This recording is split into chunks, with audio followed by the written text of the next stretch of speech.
Bonjour à tout le monde. Donc, je disais donc qu'il y a un problème d'électricité encore au Congo. Là-bas, chez le berger bienvenu, le temps qu'il arrive et qu'il se connecte, s'il arrive à se connecter, nous pouvons déjà euh, commencer notre réunion. Donc, nous parlions du nom de Jésus, de la majesté du nom de Jésus, et nous disions que nous allons prier en élevant le nom de Jésus et en proclamant sa royauté, sa majesté. Mais avant tout, je voulais vous parler de l'esprit, de l'âme et du corps. Donc, ce qu'on appelle la chair, c'est l'âme et le corps. Donc, Dieu a créé l'homme en partant de la poussière et la Bible dit que Dieu souffla l'esprit de l'homme et l'homme devient une âme vivante. Et Dieu ne nous oblige pas. Dieu nous laisse le libre arbitre. Il a dit, voici, je mets devant toi la vie ou la mort, choisis la vie afin que tu vives. Donc, comment cela se passe-t-il? L'esprit qui a été dégénéré, c'est en fait l'esprit qui est mort par le péché. Quand l'esprit meurt par le péché, ça veut dire que l'esprit est totalement déconnecté de Dieu, en fait. L'esprit est totalement déconnecté de Dieu. L'esprit ne peut plus avoir accès aux choses de Dieu. L'esprit ne peut plus avoir accès à la divinité. L'esprit ne peut plus communiquer avec Dieu parce qu'il est mort. C'est ça qu'on appelle la mort spirituelle. Mais lorsque nous recevons Jésus-Christ comme Seigneur et Sauveur, en fait, notre esprit revit de nouveau. Ça veut dire que nous pouvons être maintenant de nouveau en contact avec Dieu parce que l'esprit, Dieu ne communique pas avec les hommes par la chair. Dieu communique tout ce qui est spirituel, ce qui est chair et chair, la Bible dit, et ce qui est esprit et esprit. Donc, Dieu communique avec nous à travers notre esprit. Il est difficile d'être en contact avec Dieu, permanente. Il est difficile de vivre une vie spirituelle avec Dieu par la chair, parce que là, il s'agit de l'esprit. Il s'agit des choses de l'esprit. Donc, maintenant, l'âme est le siège de notre volonté et avec le corps, l'enveloppe charnelle, nous sommes en contact avec le monde qui nous entoure.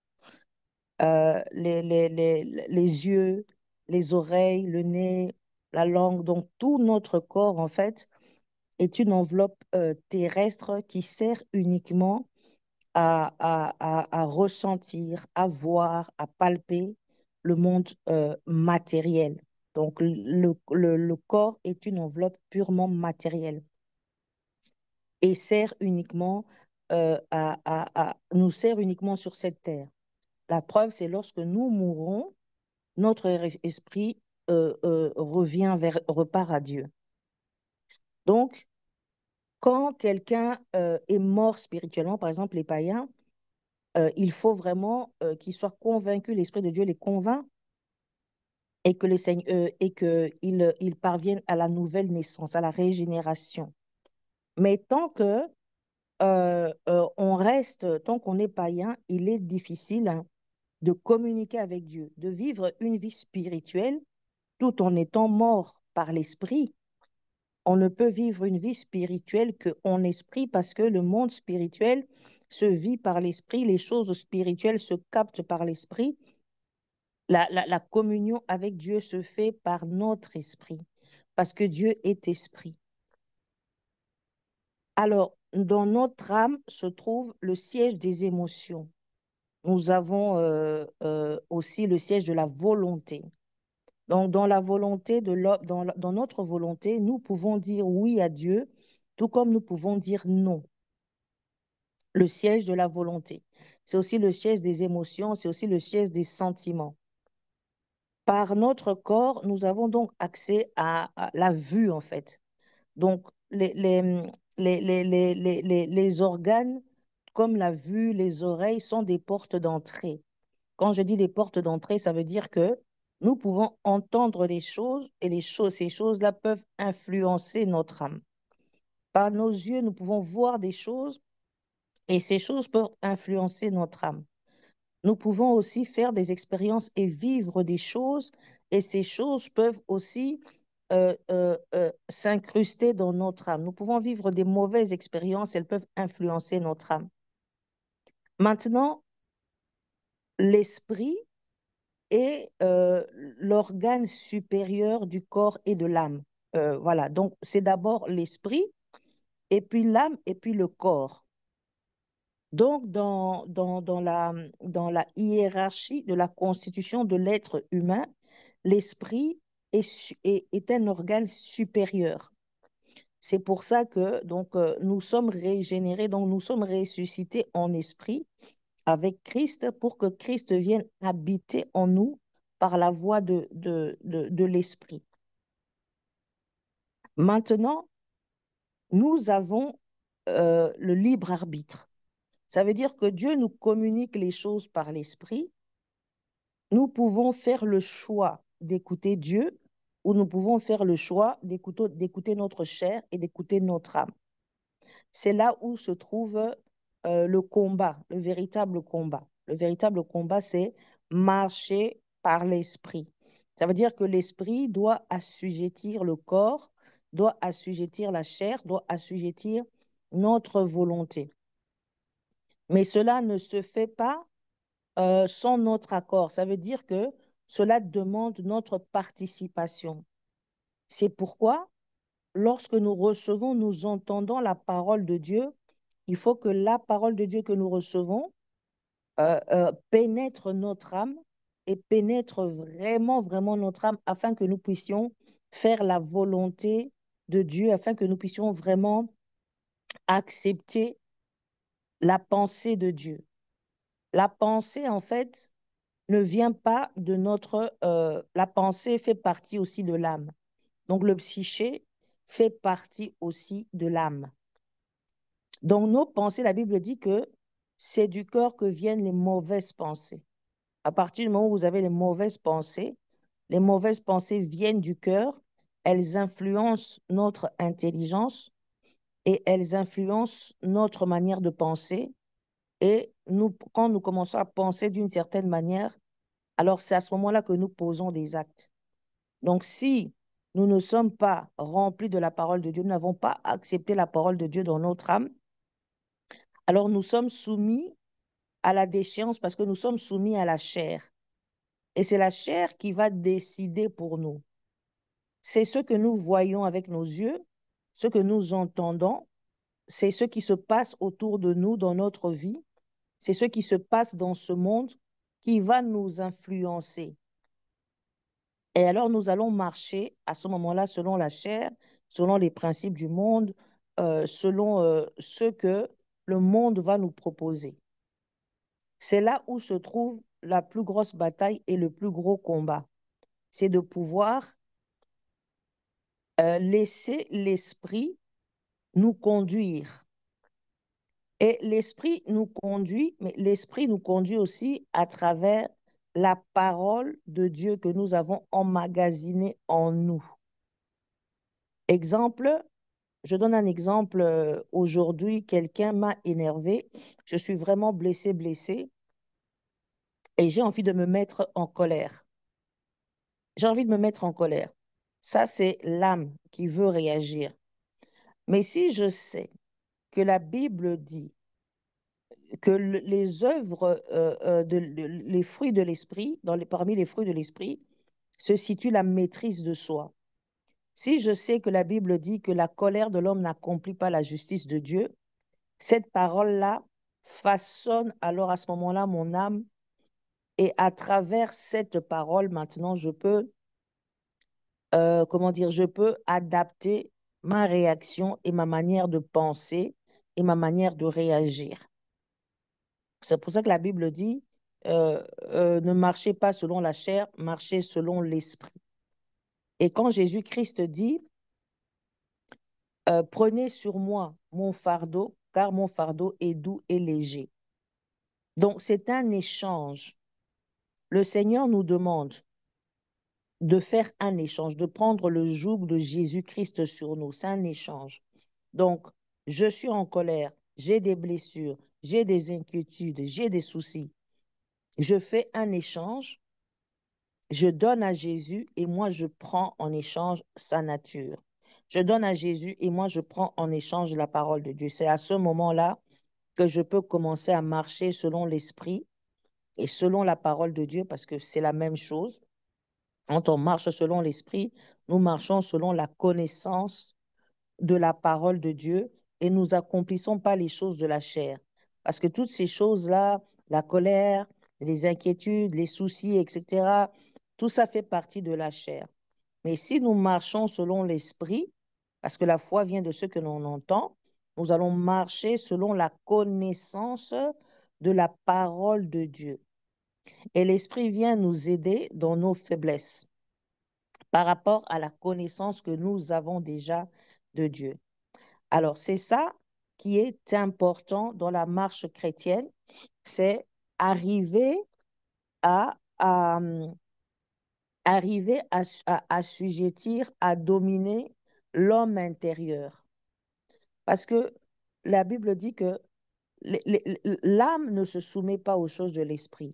L'âme ne veut pas se soumettre aux choses de l'esprit. L'âme a toujours tendance à... La chair ne se soumet pas aux choses de l'esprit. L'âme a toujours tendance à vouloir se révolter, etc. Mais lorsque nous montons plus nous montons en esprit, plus nous avons emmagasiné la parole de Dieu en esprit, plus euh, la chair diminue. Donc, l'apôtre Paul, je crois, disait, afin que moi, je diminue et que Christ croisse en nous. Et Christ grandit en nous à travers la parole, parce que Christ, c'est aussi la parole faite chair. Donc, Christ grandit en nous à travers la parole faite chair, à travers la connaissance que nous avons, que nous recevons par l'Esprit. À ce moment-là, l'Esprit grandit, c'est-à-dire que l'Esprit notre esprit grandit, notre esprit laisse la place à, à Christ au lieu de se soumettre à la chair. Donc, j'espère que je suis claire. Donc, notre croissance spirituelle, donc, elle se fait par la parole, mais il faut un concours de notre volonté personnelle. Donc, une fois que nous sommes nés de nouveau, la croissance spirituelle, la vie de Jésus-Christ, la vie Zoé, la vie éternelle, la marche avec Dieu, c'est une marche de coopération. Il faut collaborer avec Dieu, il faut collaborer avec le Saint-Esprit. Il faut collaborer parce que le Seigneur ne viendra pas nous imposer des choses comme ça. Il est vrai que lorsque on est enfant de Dieu, fils de Dieu, la Bible dit que le Seigneur corrige ceux qu'il aime. Il y a des moments où le Seigneur va faire des choses dans nos vies et ces choses-là vont nous briser, vont comment dire, va nous affaiblir dans notre chair, va nous briser dans notre chair par certaines circonstances. Donc le Seigneur va permettre certaines circonstances. Dans certaines circonstances, on va même se dire, Seigneur, pourquoi tu as laissé faire? Pourquoi tu fais ça? Pourquoi telle chose traîne? Pourquoi? Il y a des situations où Dieu lui-même, il est au contrôle et Dieu lui-même permet ces situations parce que c'est un processus de brisement de la chair afin que la parole prenne place, afin que l'esprit s'élève. Parce que ne l'oubliez pas, il faut toujours vous dire, en réalité, dans l'homme, c'est l'esprit. Je vous donne un témoignage.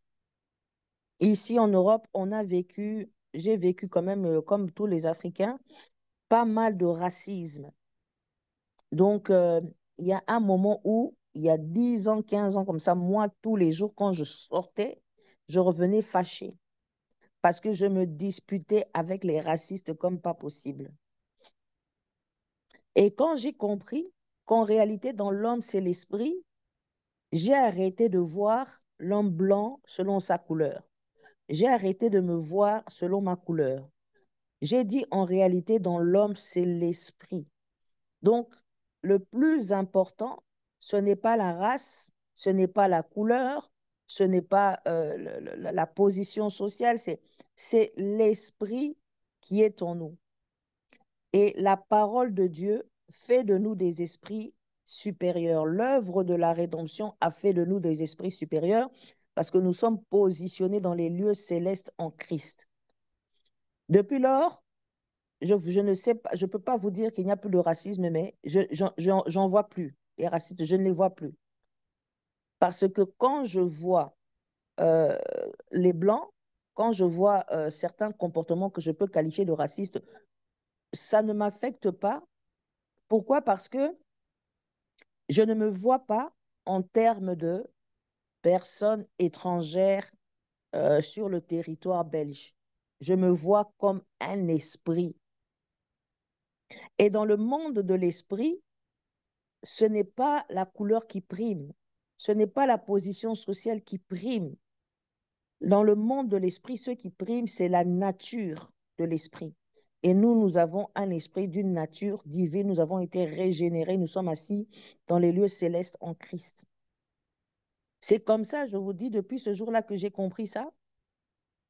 Euh, je ne dis pas qu'il y a moins de racistes, mais je ne me dispute plus et puis je ne les vois plus. Ils sont certainement là. Curieusement, je ne les vois plus.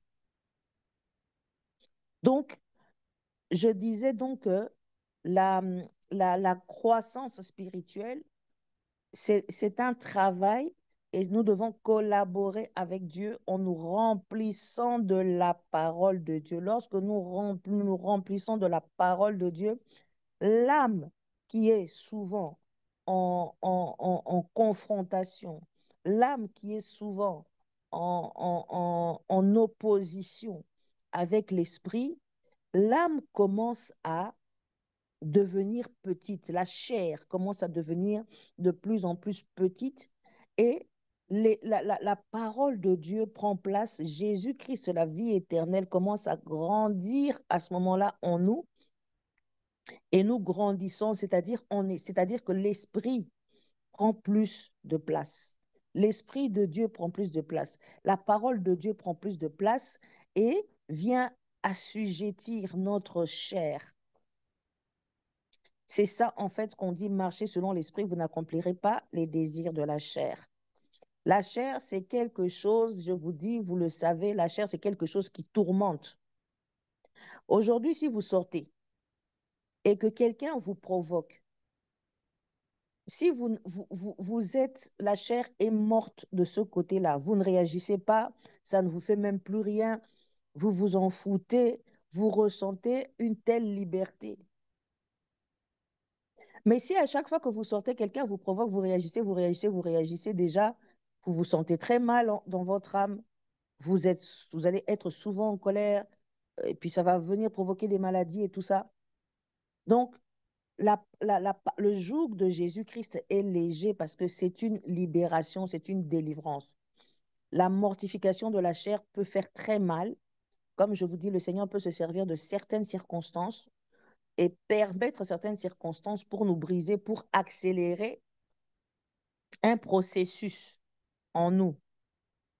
Donc, il y a des choses qui nous arrivent. Ah, Seigneur, non, l'Esprit de Dieu peut permettre certaines choses pour accélérer le brisement, pour accélérer un processus en nous, une douleur très profonde qui va faire un travail à l'intérieur de nous, un travail de brisement afin que la chair diminue et que la parole de Dieu et que l'Esprit de Dieu prennent place.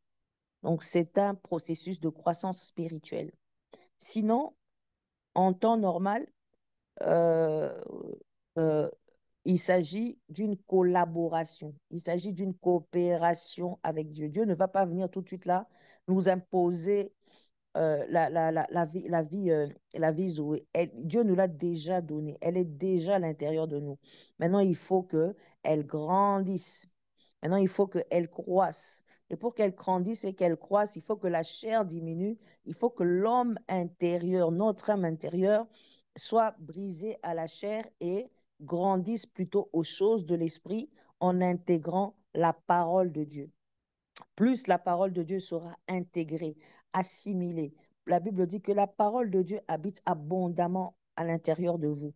Plus nous aurons la parole de Dieu qui aura habité abondamment en nous, vous allez voir que la chair va prendre de moins en moins de place et que ça sera l'Esprit de Dieu qui habite en nous qui prendra la place et nous-mêmes dans notre homme intérieur, on sera fortifié. On sera fortifié. Comme je vous dis, dans ce monde-ci, nos yeux, tout ce qui est les ouvertures, les yeux sont une ouverture sur le monde. Lorsque nous commençons à convoiter, lorsqu'un homme veut convoiter, par exemple, une femme, c'est les yeux. Euh, euh, et puis, nous pouvons être influencés par ce que nous entendons. On a appris ceci, on a appris cela, on a appris ceci. C'est les oreilles. Vous comprenez? Et puis, la Bible dit que ce n'est pas ceux qui rentrent dans la bouche de l'homme, mais ceux qui en sortent qui suivent l'homme. Ce qui en sort, donc, ce sont des choses qui viennent de notre âme. Donc, ça, c'est la pensée. Donc, si notre pensée, nos pensées sont mauvaises, si nos pensées sont affectées par le monde extérieur, ou si nos pensées ne sont pas renouvelées, transformées par le renouvellement de l'intelligence, et si nos pensées ne sont pas soumises à la parole de Dieu, eh ben, nous allons produire des mauvaises œuvres, nous allons produire des actes mauvais, nous allons prononcer des paroles mauvaises, nous allons penser négativement. Les gens pensent à tort que la pensée vient directement du cerveau. Non, la Bible dit que les mauvaises pensées viennent du cœur. La pensée, le psyché fait partie de l'âme. Comme j'ai expliqué tout à l'heure à ceux qui n'étaient pas là, donc Dieu a créé dans l'homme est tripartite. L'homme est un esprit qui possède une âme et qui vit dans un corps.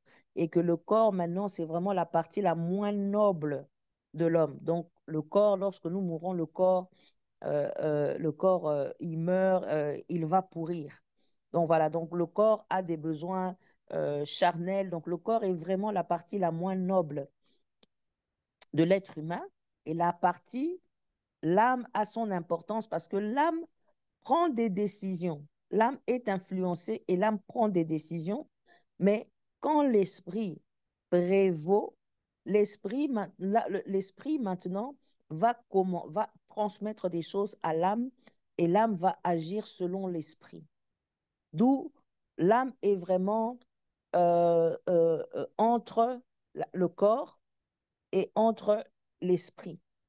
Parce que comme je disais encore, je le répète, Dieu ne nous impose rien. Nous recevons les choses par l'Esprit et ces choses-là influencent notre âme au fur et à mesure que les choses de l'Esprit, l'Esprit de Dieu, la parole de Dieu pénètrent en nous, nous influencent notre âme. Nous mourons petit à petit à la chair et nous grandissons. Donc notre homme intérieur grandit maintenant à l'image de Jésus.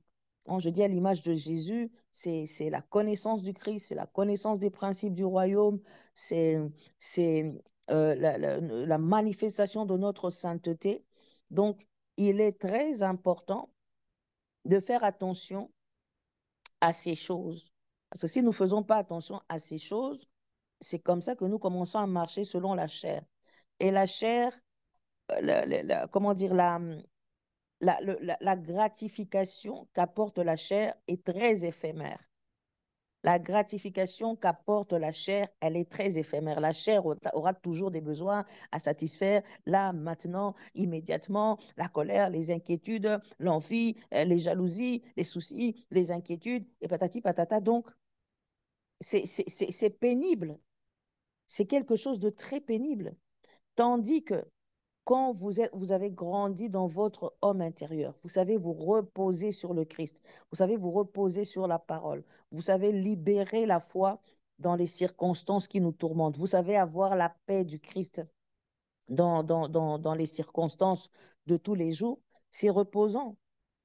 Donc, comme je vous dis, si vous prenez par exemple quelqu'un d'orgueilleux et quelqu'un d'humble, la personne qui est humble ne voudra pas systématiquement prouver moi, moi je suis, etc. La personne qui est orgueilleuse, elle aura beaucoup de problèmes. Déjà, un, parce que la Bible résiste aux orgueilleux, fait grâce aux humbles.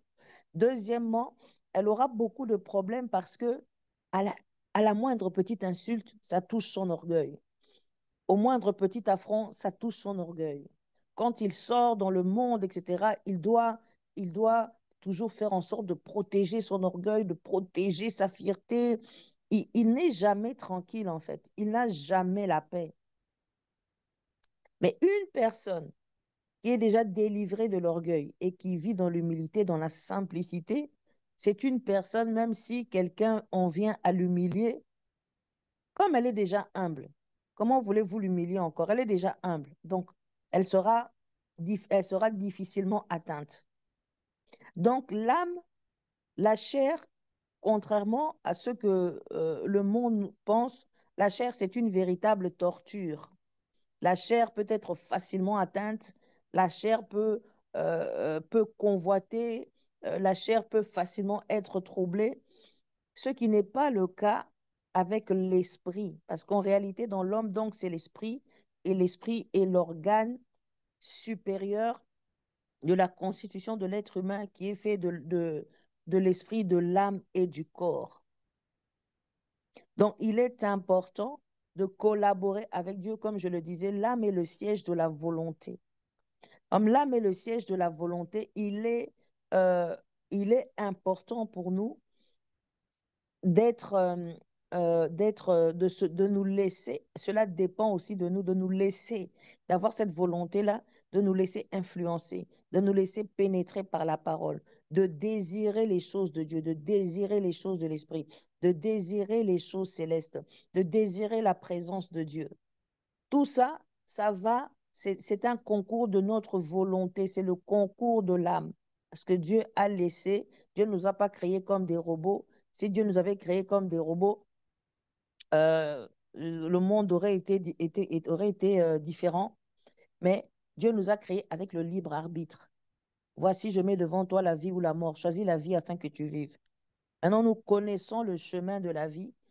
Au fur et à mesure que nous connaissons Dieu, nous connaissons sa parole, nous connaissons sa volonté, nous savons comment il agit, nous avons déjà reçu la vie Zoé en Christ, nous avons été prédestinés, nous avons déjà été justifiés, sanctifiés, pardonnés, glorifiés. Tout ça, nous le savons. Mais ici sur terre, donc, le combat que nous avons maintenant à livrer, donc, c'est le combat au niveau de notre âme. Et dans notre âme, il y a aussi la pensée. Donc, la pensée, lorsque notre âme reçoit, par exemple, certaines informations, ou lorsque notre âme a des choses mauvaises à l'intérieur d'elle-même, ben, ces informations que nous pouvons recevoir, ou ces choses mauvaises qui viennent de l'âme, ou ces choses négatives, vont venir maintenant affecter notre manière de voir les choses. Donc, et puis, nous allons donc commencer à réfléchir, à parler, à marcher d'une certaine manière. Et quand nous allons commencer à parler, à penser d'une certaine manière, nous allons forcément poser des actes nous allons poser des actes selon les pensées que nous avons à l'intérieur de nous. Donc, la pensée va nous diriger. Donc, c'est le mécanisme, donc c'est le psyché. Donc, ça va forger une mentalité. Et cette mentalité-là, donc, va nous entraîner à marcher d'une certaine manière. Et c'est cette mentalité-là dont va déterminer où nous allons, va déterminer notre échec ou notre réussite, va déterminer notre comportement. En fait, ça va déterminer toute notre vie. C'est pour ça qu'il est important de s'abreuver constamment de la parole de Dieu. Il est important que la parole de Dieu habite abondamment en nous. Il est important de laisser donc, de travailler en collaboration avec Dieu à la croissance de notre homme intérieur. Donc, c'est capital. C'est capital parce que dans l'âme est donc le siège de décision. Si vous décidez aujourd'hui, bon, ce matin, vous vous êtes connecté parce que vous vous êtes dit, bon, je vais me connecter, je vais quand même écouter la parole. Mais Vous pouvez aussi vous dire, comme aujourd'hui, par exemple, je dis chez nous, ici en Belgique, en France, il y a congé. Je ne sais pas quel genre de congé. Et si vous dites, oh non, moi je travaille tous les matins, j'ai pas envie de me réveiller ce matin, bon, tous les jours, je dois commencer à me lever tôt. Aujourd'hui, je préfère dormir. Voilà, là, vous serez laissé influencer par votre âme et vous ne vous serez pas connecté. Mais si vous vous dites, bon, congé ou pas congé, moi j'ai soif de Dieu, congé ou pas congé, moi je dois me lever tôt, congé ou pas congé. Jésus-Christ se levait tous les matins avant l'aube et il allait, lui qui était Dieu, tous les matins avant l'aube, il devançait toujours l'aurore. David devançait l'aurore. Donc si vous vous dites ça, quel que soit même le sommeil que vous avez, quelles que soient les revendications, vous allez vous lever, vous allez vous connecter. Donc ça, c'est très important. La pensée, c'est très important. Et notre pensée a plusieurs, a des origines. C'est-à-dire que soit nous pensons par rapport à notre état d'âme. Ça veut dire que s'il y a des choses en nous qui ne sont pas libérées, qui ne sont pas soumises à la parole de Dieu, nous allons penser d'une certaine manière. Nous pouvons aussi être influencés donc, par ce que nous entendons. Aujourd'hui, par exemple, quelqu'un peut se lever et venir pas dire, par exemple, ah, tu sais, sœur Bénie, ah, tu sais, maman Pauline, ou je sais pas, tu sais, telle personne a dit ça sur toi. Telle personne n'arrête pas. Donc, ça va vous influencer et peut-être que vous allez avoir des a priori sur cette personne-là parce que vous aurez entendu. La foi vient de ce que l'on entend, mais nous, ce que nous entendons, c'est la parole de Dieu. On peut aussi se laisser aussi influencer par le monde. Le monde veut que nous fonctionnons d'une certaine manière. Le monde définit la réussite comme je dois avoir ci, je dois avoir ça, je dois avoir ça. À ce moment-là, j'ai réussi. Ça, c'est ce que le monde nous dit. Vous voyez? Mais il y a la réussite selon Dieu. Donc, la réussite selon Dieu, c'est je suis là, je suis ambassadrice du Christ, ambassadeur du Christ. Je suis là pour manifester le royaume de Dieu. Je suis là donc faire, pour le règne de Dieu, pour imposer le règne de Dieu dans ma vie. Vous voyez, donc c'est déjà quelque chose de différent, dont nous ne pensons pas comme le monde pense. D'où l'importance vraiment que nous, enfants de Dieu, fils de Dieu, nous soyons influencés par la parole, que nous nous laissons conduire par l'Esprit, parce que nous avons le choix dans notre vie spirituelle, nous avons le choix par rapport à la vie Zoé que nous avons reçue à l'intérieur de nous. Nous avons le choix de nous dire tous les jours, moi, je continue avec le Seigneur, quelles que soient les circonstances. Moi, je lui fais confiance, la parole de Dieu. Je dois grandir spirituellement. Moi, je dois impacter. Moi, je dois dominer. Moi, je dois... Voilà. Donc, c'est vraiment une bataille entre l'âme qui n'aiment pas les choses de l'esprit. Et l'esprit, la Bible dit, la chair a des désirs opposés à l'esprit et l'esprit a des désirs opposés à l'âme. Donc, si nous marchons selon la chair, enfin, oui, je dis l'âme, mais en fait, je voulais parler de la chair parce que la chair comprend l'âme et le corps. Donc, si nous marchons selon notre chair, il est très difficile.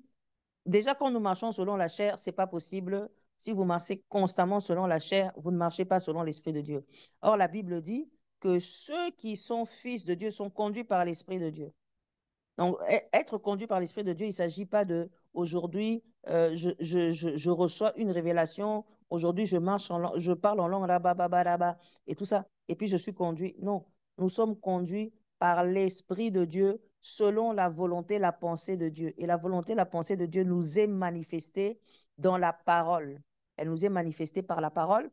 Quand elle ne nous est pas manifestée par la parole, logos, elle nous est manifestée par la parole. Réma, ça veut dire nous recevons des instructions de Dieu. Le Saint-Esprit nous conduit. Le Saint-Esprit vient nous aider dans nos faiblesses, etc. Et alors nous grandissons, nous grandissons, nous grandissons. Et notre homme intérieur maintenant grandit. Et quand notre homme intérieur grandit, nous posons maintenant des actes selon la connaissance que nous avons de Dieu. À ce moment-là, c'est à ce moment-là qu'on appelle construire sa vie sur le roc solide qui est Jésus-Christ. Nous construisons donc notre vie sur le roc solide qui est Jésus-Christ.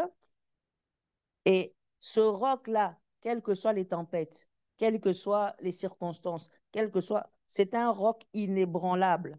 Donc, nous nous sommes construits, quelles que soient les circonstances extérieures, quels que soient les événements, quels que soient les bruits de guerre, quelles que soient les épreuves, quelles que soient les circonstances, quelles que soient les persécutions, nous nous sommes construits donc sur le roc solide qui est Jésus-Christ. Parce que notre vie, ce n'est pas ce n'est pas ce que nous pouvons voir selon le monde, mais notre vie, la construction de notre vie commence d'abord par notre homme intérieur. C'est lorsque notre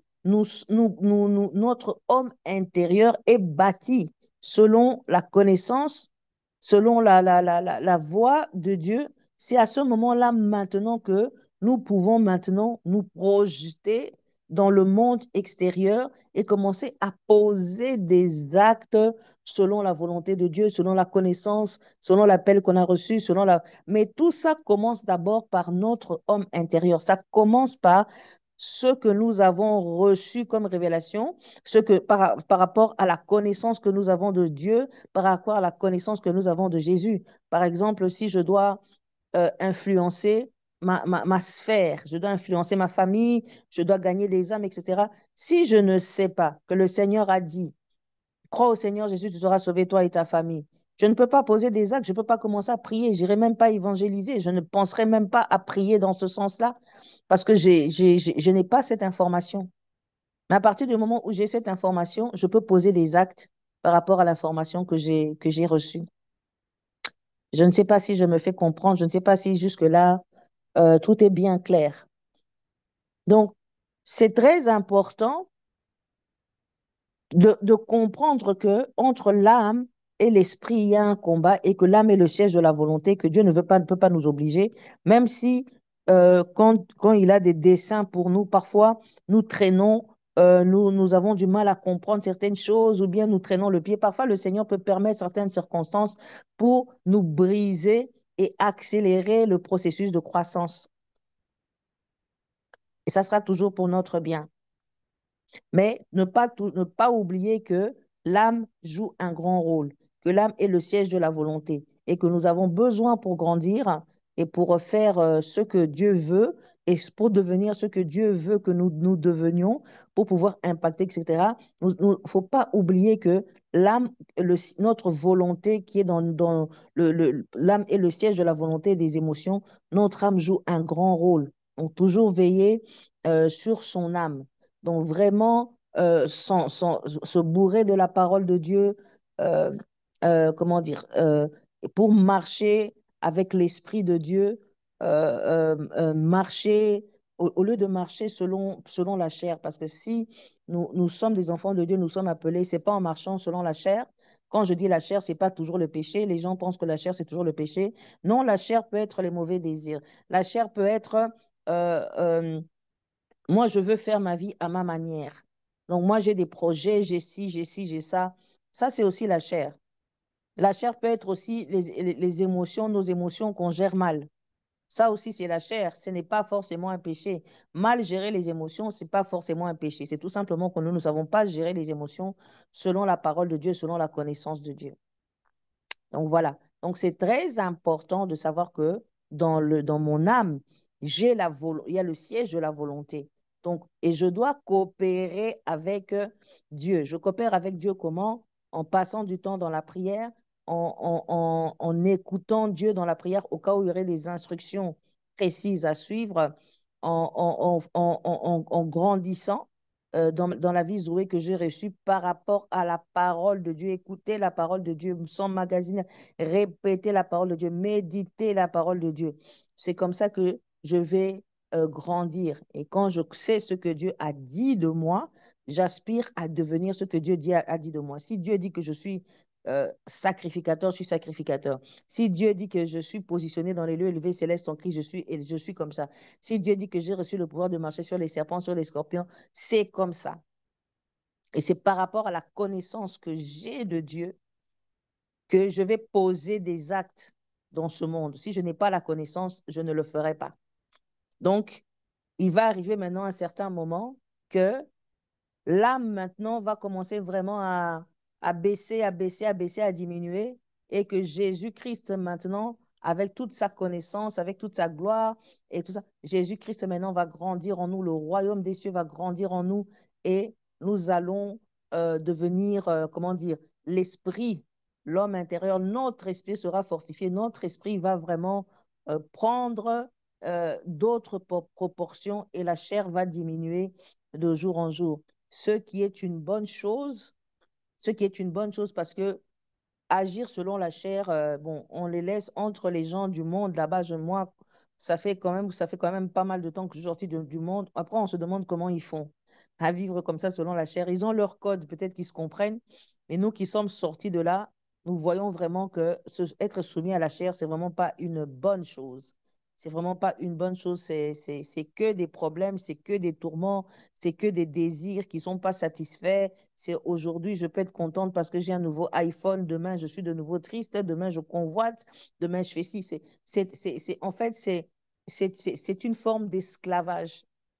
La chair est une forme d'esclavage. C'est pour ça que la Bible dit que Jésus-Christ est venu pour nous libérer. Donc nous sommes déjà affranchis de la loi du péché et de la mort. Donc la loi du péché était dans nos membres. Cela nous poussait à faire plein de mauvaises choses. Et Jésus-Christ nous a affranchis de la loi du péché et de la mort. Et c'est l'esprit désormais de vie et de résurrection qui prime dans notre vie. Donc voilà, c'était mon message d'aujourd'hui. J'espère que j'ai parlé suffisamment à me faire comprendre. Alors, ce que nous allons faire pendant les 5 minutes qui restent, nous allons prier. Nous allons déclarer l'esprit de vie et de résurrection en nous et nous allons proclamer que je ne marcherai pas selon la chair, mais je vais marcher selon l'esprit et que je renverse les forteresses et les raisonnements qui s'opposent à la connaissance de Dieu et que mon esprit soit ramené captif à l'obéissance du Christ. Nous allons prier dans ce sens-là, demander vraiment à Dieu de faire des déclarations de sorte que l'esprit de vie et de résurrection qui m'a affranchi de la loi du péché et de la mort prime sur la loi du péché, de la mort et de la chair, et euh, que je puisse marcher en collaboration avec l'Esprit de Dieu afin que je puisse devenir ce que Dieu veut que je sois. Donc, on peut prier en langue, on peut prier en intelligence. Nous avons 4 minutes. Ceux qui ont la possibilité d'ouvrir leur micro, vous pouvez ouvrir votre micro. Nous allons prier dans ce sens, de sorte à cristalliser ce que nous venons d'entendre dans notre esprit au nom de Jésus.